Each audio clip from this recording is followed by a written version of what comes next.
죄가 보이지만, 보일 수 있죠. 죄 짓는 거 안 보이겠어요? 잘못한 게 안 보이겠어요? 보이는데 그거보다 더 중요한 게 뭐냐면 존재가 보인다는 거죠. 행위가 보이는 게 아니라 행위를 내가 보고 있지만 저 사람이 좀 몰라서 그러는구나. 자기가 얼마나 귀한 존재인지. 하나님의 형상과 아들로 지어졌는데. 그죠? 그러니까 행위와 죄를 뛰어넘어서 그 사람의 존재를 보는 눈이 생긴다는 거예요. 우리가 가늠하다 현장에 잡힌 여자가 어땠습니까? 수많은 사람이 돌을 들고 왔잖아요. 죽이려고. 요즘 뭐 아프가니스탄 뉴스 나오니까 진짜 무섭대. 에? 막 뭡니까 이거 씌워놓고 막 두들겨 패대. 그리고 막 총으로 쏘고 말이죠. 그 시절에 가늠하다 현장에 잡힌 돌에 맞아 죽는 거예요. 그리고 돌 들고 왔어. 하나님 말씀이 그러니까, 율법이 그러니까 돌로 쳐 죽이는 것이 하나님의 의를 이루는 거라니까요. 그건 나쁜 사람들이 아니에요. 그 사람들이 돌 들고 죽이려고 하는 것이 하나님 말씀 지키는 방법이라니까. 근데 예수님 뭐라 그럽니까? 나도 너를 정죄하지 않겠다. 그 정죄하지 않겠다는 얘기는 정죄가 없는 세계로 이 여자를 지금 끌고 가는 것이다. 이게 부활 생명입니다. 그러니까 죄가 있냐 없냐를 보는 세계가 아니라 정죄하지 않는 세계. 그 사람의 행위가 보이지 않는 세계. 저도 뭐 처음에 우리 자매하고 하나가 안 될 땐 막 행위가 계속 보이는 거야. 그러니까 힘들어 죽겠어요. 근데 어느 날, 선악과가 끝나고 존재가 보이기 시작하는데요. 그냥 존재 자체가 아름다운 거죠. 그러니까 우리가 행위가 보이면 괴로워요, 이거. 그쵸? 행위가 보이면 괴로워요. 근데 행위를 뛰어넘어서 존재가 보이기 시작하면 이거 전혀 다른 세계입니다. 그럼 오늘 우리 안에서, 우리 부활 생명 안에서 어디로 가는가? 행위가 안 보이고 존재가 보이는 세계로 들어간다는 거죠. 그러니까 존재가 보이면 어때요? 이건 내가 죄를 사할 수도 있고 죄를 물을 수도 있고 할 수 있는 거예요. 그러니까 오늘 우리는 예수 안에서 어느 세계로 가고 있는가? 십자가에 내려올 수 없는 그 십자가라는 이 자리에 딱 가게 되면 아버지 뜻대로 하옵소서. 이 운명으로 딱 가면 그 십자가 너머 안에서 펼쳐지는 부활 생명, 죄가 없는 생명. 이건 그 형제 안에 죄가 좀 보이더라도 문제가 안 되는 거죠. 우리 초창기에 교회가 굉장히 가난할 때 어느 형제가 사업 좀 하겠습니다. 그리고 목사님 좀 돈 좀 빌려주세요. 그럼 목사님 돈 뭐가 있어요? 헌금 받은 거밖에 없지. 그럼 이제 우리 조직이 있는 건 아니고 그 형제가 죽게 되니까 돈을 빌려주는 거라. 근데 사업을 못해서 목사님이 그 돈을 못 받은 그걸 떼켰다 그러죠. 떼켰다. 우리는 가만히 보고 있으면 이 헌금 했는데 저거 다 띄어먹으면 저거 어떻게 하나. 속이 얼마나 쓰린지. 근데 어쩔 수 없는, 사람을 살리려고 하다 보니까 어쩔 수 없는 일이 생긴 거죠. 근데 목사님은 그 형제의 행위를 보질 않는다. 이 형제가 살아나는가. 어떤 한 형제가 정말 목사님 많이 괴롭혔어요. 결혼식 날 축사를 하는데 뭐냐면, 이 형제의 심장과 내 심장을 바꿨으면 좋겠다. 심장을 바꿨으면 좋겠다. 내 마음과 이 형제의 마음을 바꿨으면 좋겠다. 근데 그동안에 했던 행위는 하나도 안 보이고, 이 어른은 그냥 존재밖에 안 보이는 거예요. 존재밖에. 지금 그때 저는 그랬어요. 정말 대단하네. 어떻게 저런 사랑이 있는가. 난 그때 사랑이라는 행위로 해서 그랬어요. 근데 사랑이라는 행위가 아니고 이건 다른 세계입니다. 다른 세계. 행위가 안 보이고 죄가 안 보이고 그 존재가 사랑스러운 거예요. 우리가 아기를 낳으면 똥 싸는 거 상관없잖아요. 아기가 나면 똥 싸고 오줌 싸는 게 당연하지. 크면 안 할 텐데 그 똥을 싸도 사랑스러운 거야. 똥 안 싸면 골치 아프지, 그거 정말. 똥 안 싸면 문제 아닙니까? 그래서 우리는 부활생명은 선과 악에 치우치는 그것도 아니고 행위로 보는 것도 아니고 사람을 존재로 보는 세계로 우리를 인도한다는 거예요. 정말 복입니다. 행위가 안 보인다. 존재가 보인다. 야, 하나님이 나를 얼마나 온전한 하나님의 형상과 아들의 모습으로 우리를 지으셨는지. 그 존재로 보는 눈이 생기면 우리 눈이 어떻게 된 겁니까? 아까 일곱 눈이라고 그랬는데 우리의 눈이 하나님이 보는 눈으로 우리가 보게 된다는 거예요. 하나님의 시각을 갖는 눈이 된다는 거죠. 아멘. 대박 아니에요? 대박. 아멘. 네. 그럼 모든 사람이 사랑스러울 거 아니에요? 생각해 보세요. 모든 사람의 죄만 보여. 그럼 너무 괴롭죠. 네? 근데 내가 누구를 봤는데 모든 사람이 사랑스러워. 그럼 내가 행복이죠. 뭐가 복음입니까? 죄를 골라내는 그런 눈으로 보면 괴로운데 모든 사람을 저 사람은 얼마나 행복하게 지어졌는지 눈이 그렇게 바뀌어버리면 이게 얼마나 살만한 세상이에요.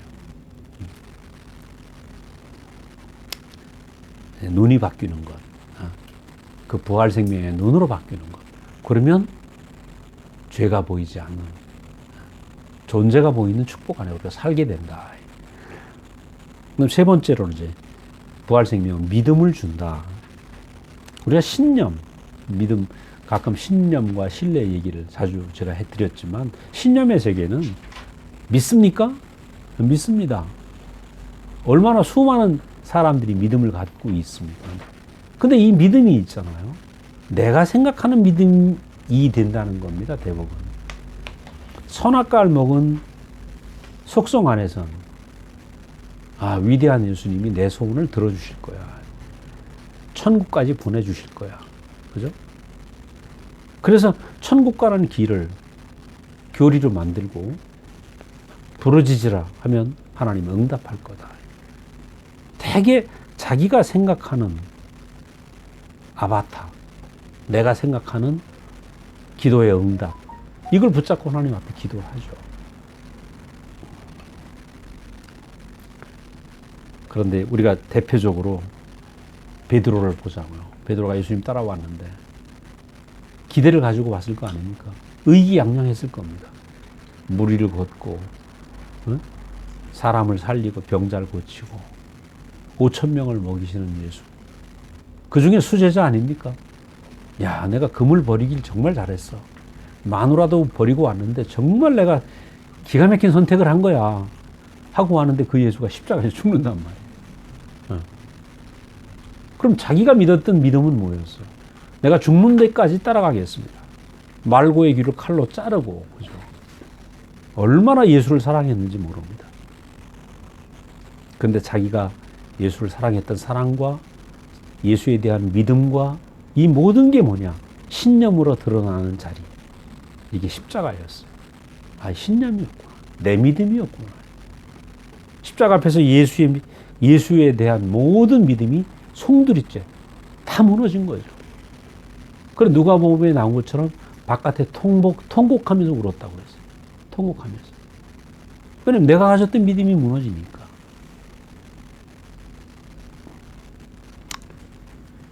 그런데 그 베드로는 예수를 다시 찾아온 그물을 깁고 있는, 그물을 치고 있는, 그죠? 밤새 그물을 쳤는데 허탕을 친 그 베드로에게 다시 예수님 찾아오셨죠. 그러면서 이제 새로운 세계로 인도되는 거 아닙니까? 너는 끌려가는 인생이 될 것이다. 여태까지 네 마음대로 다녔지만 이제는 하나님께 이끌려 다니는 인생이 될 것이다. 자기 마음대로 믿어보고 자기 마음대로 열심히 했지만 알고 보니까 부서졌어요.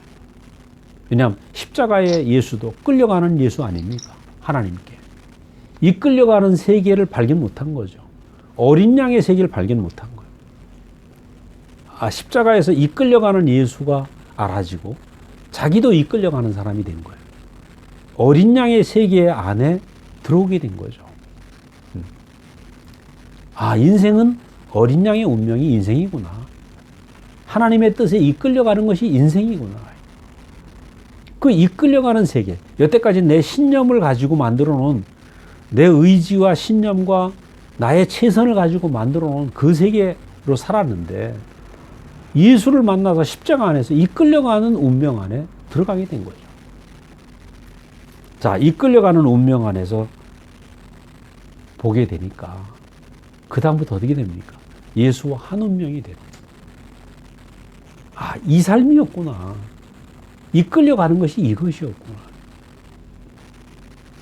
저는 이제 뭐 우리 자매하고 마찬가지. 둘이 살아보면 목사님 만나고 나서도 많이 물었죠, 무수히. 근데 요즘은 더 많이 묻습니다. 어떻게 할까, 저렇게 할까. 왜냐하면 살다 보니까 이끌려가는 거죠. 자매에게, 물론 목사님에게도 이끌려가지만 자매에게도 이끌려가는 겁니다. 심지어 아이들에게도. 그러니까 이상하게 내 주장을 하고 사는 것이 아니라 이끌려가는 삶이더라는 거예요. 그 이끌려가는 삶에 살다 보니까 어떻게 됩니까? 아, 이끌려가는 삶을 통해서 그 나도 모르게 내 안에 신뢰가 생겨가는 거예요. 신뢰가. 내가 부서지고 내 뜻이 부서져서 내가 끊임없이 이끌려가다 보면 어떻게 되겠어요? 신뢰가 될 거 아닙니까? 뭐 아직도 못 믿을 게 있는지 몰라, 우리 자매가. 근데 옛날보다는 신뢰가 더 많이 생겼죠. 왜? 자꾸 우리가 부서지다 보면 그 부서진 사람 안에서 신뢰가 생기는 것이고. 근데 내 믿음과 내 신념으로 가지고 가면 이 믿을 수가 없는 거예요. 옛날 안 그랬습니까? 제가 처음에 내가 사랑하는 거 믿어. 믿어집니까? 그 신뢰는 발생되는 거라. 발생되는 거. 근데 부서진 사람을 먹고 경험함으로써 아, 이 사람이 만져지는 거죠. 그러니까 만져짐으로 생긴 믿음. 어린아이가 엄마를 따라다니는 이유는 뭡니까? 그 안에 신뢰가 있기 때문에. 엄마밖에 없는 거죠. 그것처럼 믿음이라는 건 부서진 사람을 먹고 마심으로 생긴 신뢰입니다. 신뢰. 그래서 이 믿음은 발생되는 것이죠. 그래서 믿음의 주요 온전케 하신 예수를 바라보자. 그리고 예수는 믿음을 창조케 된 거죠. 끊임없이 베드로에게 와서 부서진 자기 인격을 먹이신 거죠. 먹음의 결과로 예수를 믿을 수밖에 없는 거죠. 저 역시 마찬가지입니다. 제가 목사님을 좋아하고 그 안에 살면서 끊임없이 부서진 인격을 내가 먹은 거예요. 부서진 인격을 먹음으로 말미암아 신뢰되는 거죠. 그럼 오늘 우리는 세상에서 어떤 사람으로 우리가 살아가게 되는가? 부서져서 그들에게 신뢰가 된 사람으로, 먹혀진 사람으로, 주님이 우리에게 이런 믿음을 창조하신 것처럼 우리가 끊임없이 죽음을 내놓으면, 부서진 걸 내놓으면 그들에게 신뢰가 창조될 거 아닙니까? 그럼 주님만 믿음의 창조자가 된 것이 아니라 우리도 믿음의 창조자로 세상에 가는 것입니다. 그래서 우리가 믿어라 믿어라 그렇게 얘기하는 게 아니죠. 우리 믿어라 소리 한 번도 안 합니다. 목사님 한 번도 믿으세요 소리 한 적이 없어요. 믿습니까 한 적이 없으세요. 그냥 부서지고 그 죽음의 삶을 내놓으셨죠. 우리가 부서지고 죽음의 삶을, 그 부서진 것이 그냥 계속 나가면 신뢰가 됩니다. 먹혀지니까. 그래서 우리가 부활 생명을 결국 보고 만지게 되면 우리 안에서 이 말씀을 듣고 매일 만지다 보면 우리 안에서 그 부활 생명이 경험된단 말이죠. 나도 그렇게 살게 되는 거죠. 내가 의지하고 내 의지와 신념으로 부활 생명을 살아가는 게 아니라 먹고 마시면 나도 그렇게 사라지게 된다는 거예요. 내 안에서 부활 생명이 자라니까. 그래서 내 안에서 자라니까 내게서 경험되고, 경험되니까 이제는 내 길이죠. 요즘 생각해 보면 그냥 내 운명이 되어버린 거죠. 이 끌려가는 삶이 내 운명이 되고 내가 그렇게 살 수밖에 없는 사람이 된다는 거예요. 네 번째는 이제 생명 주는 생명이다. 자, 십자가의 죽으심을 통해서 우리는 십자가에서 뭐가 보입니까? 사람의 위치와 권세가 완전히 드러나게 됩니다. 그래서 참 사람의 권세, 아름다운 사람의 위치가 딱 드러나고 나면 그것을 보면서 그 부서진 인격을 봤는데, 그 내려올 수 없는 인격을 봤는데, 그죠? 거기서 우리는 포함된다는 겁니다. 포함된다. 제가 지난번에 말씀드렸죠. 포함이 너무 중요하다는 거. 십자가의 예수는 모든 만유가 포함될 수 있는, 그 포함된다는 얘기는 바로 그 생명이 내 생명이 된다는 거예요. 십자가에 내려오지 못했기 때문에 우리가 포함되는 거죠. 그분이 계속 그 능력을 나타내는 주님으로 계셨다면 우린 포함되기 어렵다는 거예요. 바다 위를 걸었다면 바다 위를 걷는 사람만 포함되지, 바다 위에 빠지는 사람은 어떻게 예수 안에 포함되겠어요? 근데 십자가에서 내려오지 못하고 죽으셨기 때문에 우리 모두가 포함되는 주님이 되셨다는 거예요. 그 똑같이 포함되는 이 자리에서 그분은 우리의 생명의 주가 되는 거죠. 그래서 요한은 31절에 그런 얘기를 합니다. 오직 이것을 기록하면 너희로 믿고 그 이름을 힘입어 생명을 얻게 하려 합니다. 그러니까 우리가 요한이 이 요한복음을 쓴 이 목적이 그거죠. 부활 생명 안에 우리가 포함되길 원하는 목적이. 그 예수의 부활 생명이 내 생명이 되는 것. 조회가 내 생명이 되는 것. 그렇죠? 이 부활 생명이 우리 안에서 온전히 경험되는 것은 바로 십자가의 그 운명을 정확히 보는 것이죠. 결국은 이제 그 뒤 밑에 나오지만 우리가 무엇을 믿는가, 그죠? 무엇을 믿고 있는가? 십자가에서 예수의 그 죽음이 참 내 위치구나. 아담이 잊어버린 내 위치구나. 이것을 분명히 보게 되면 저게 내 위치구나. 이렇게 되면 우리는 믿음이 생기는 것이고, 그죠? 내 운명으로 우리가 알게 되고 부활 생명 안에 우리가 포함이 되게 된다. 그러니까 믿음이라는 건 막연한 어떤 죄사함의 비밀을 믿거나 또 막연한 숭배도 아니다는 거죠. 내 운명이고 내 생명으로 보이게 되고 여기에서 참 믿음이 시작이 되는 거죠. 우리가 이제 그렇기 때문에 아까 말씀드린 것처럼 우리는 십자가에서 그 십자가의 운명을 먹고 믿는 것입니다.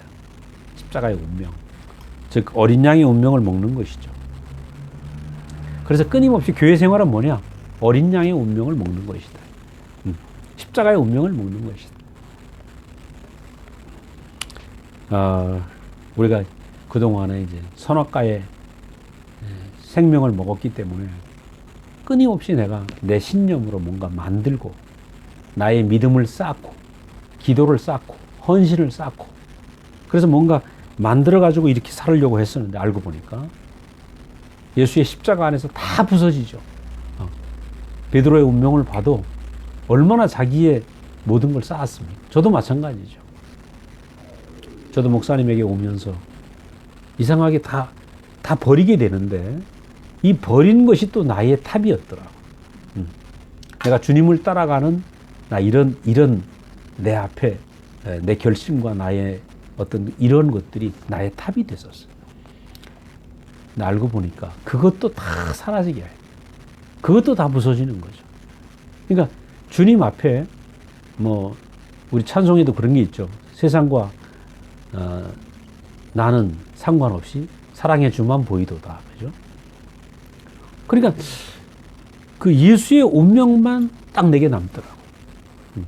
내가 살았던 모든 건 사라지고 십자가에 내려올 수 없는 그 예수의 운명만 딱 내 운명으로 남더라고. 그것만 내 길이더라고. 그래서 우리가 이 새 창조 안에 살면 십자가의 운명만 딱 남는 거예요. 선명하게. 다 태워집니다. 다 지워지고 내가 가졌던 믿음도 사라지고 그죠. 충성도 사라지고 다 사라져. 오로지 아버지 뜻대로 하옵소서 하는 십자가만 딱 남는 거죠. 그것이 바로 어린 양 운명 아닙니까? 근데 이 운명을 가지고 있으면 아까 말씀드렸죠. 7뿔의 권세를 갖게 되고 십자가의 운명만 있는데 내 인생에서 예수의 운명만 딱 남는데 그죠? 그 어린 양의 운명만 남는데 아버지 뜻대로 하옵소서 이것만 남는데 7뿔의 권세가 우리 안에 생긴다는 거예요. 세상 앞에 당당한 인생이 된다는 거죠. 또 세상을 새롭게 해석하는 7개의 눈을 갖는 그죠? 모든 것을 살리는 해석으로 살리는 해석으로 존재를 보는 눈으로 우리가 갖게 된다는 거예요. 뿐만 아니라 이 인격이 더 우리에게 확실해져 가지고 흔들리지 않는 이 어린 양의 인격으로 우리가 세상을 우리가 바라보게 된다는 거죠. 그래서 저는 생각할 때 여러분 이 십자가에서 보여지고 있는 어린 양의 운명, 부활 생명의 운명이 우리가 살아가면서 세상에 주눅들지 않고 세상을 이기는 생명으로. 그래서 계시록에 보면 이기는 자라고 그래요. 이기는 자. 세상을 어떻게 이기는가에 무엇으로 이기는가? 이기려고 애쓰는 것이 아니라 십자가의 운명을 가지고 있으면 어린 양의 운명이 내 운명으로 알면 세상을 이기는 생명으로 우리가 살게 된다는 거예요. 우리가 보면 이제 우리 진주교회를 보면 식구도 너무 작은데 저는 생각할 때 목사님 한 분이 이 어린 양의 운명 안에 사셨거든요. 근데 오늘은 지금 와서 보니까 40년 지나서 이 어린 양의 운명을 먹고 마신 사람은 누구나 세상을 이기는 생명이 되더라고요. 저 역시 그랬고, 저 역시. 그럼 내가 세상을 이길 힘이 있습니까? 단지 하나 있는 건 예수의 운명밖에 없단 말이에요. 십자가의 운명밖에 없어요. 근데 세상이 보이거든. 세상이 그 쏘가 있는 자리가 보인단 말이에요. 그래서 정말 그 온전한 세상을 이기는 승리하는 이 새 생명의 운명, 십자가의 운명, 이것이 우리 안에 날이 갈수록 분명해져 가지고 세상을 이기고 또 세상을 살리는 눈으로 세상에 복을 주는 생명을 주는 우리가 어린 양의 운명으로 우리의 남은 날들이 그렇게 사람들에게 그들을 살리고 새롭게 하는 삶으로 우리가 사라지기를 원합니다. 아멘. 기도하겠습니다. 은혜로우신 아버지 하나님, 주님의 은혜를 감사합니다. 우리가 선악과를 먹고 속아서 우리의 인생을 저주하고 우리의 인생을 부족하다고 한탄했었는데 주님 7뿔과 7눈과 7영으로 그 어린 양의 영광스러운 참 삶의 운명을 우리 앞에 전시하셔서 우리에게 이 어린 양의 운명이 영광스럽게 보인 것이 너무나 감사합니다. 십자가의 운명이 얼마나 영광스러운 자리인지 그것이 우리의 운명으로 보이게 하신 것을 감사합니다. 주님, 이 축복의 생명의 이 새 생명의 자리를 우리가 더 깊이 알길 원하고 주님을 더 깊이 먹고 마셔서 우리가 세상 앞에 7뿔과 7눈과 7영으로 우리가 앞으로 살아갈 수 있도록 주님 우리를 인도하여 주시길 원합니다. 이 진주교회 안에서 이 놀라운 부활 생명의 놀라운 권세가 온전하게 드러날 수 있도록 주님 축복하여 주시옵소서. 아멘. 감사하고 예수님 이름으로 기도드렸습니다. 아멘. 아멘.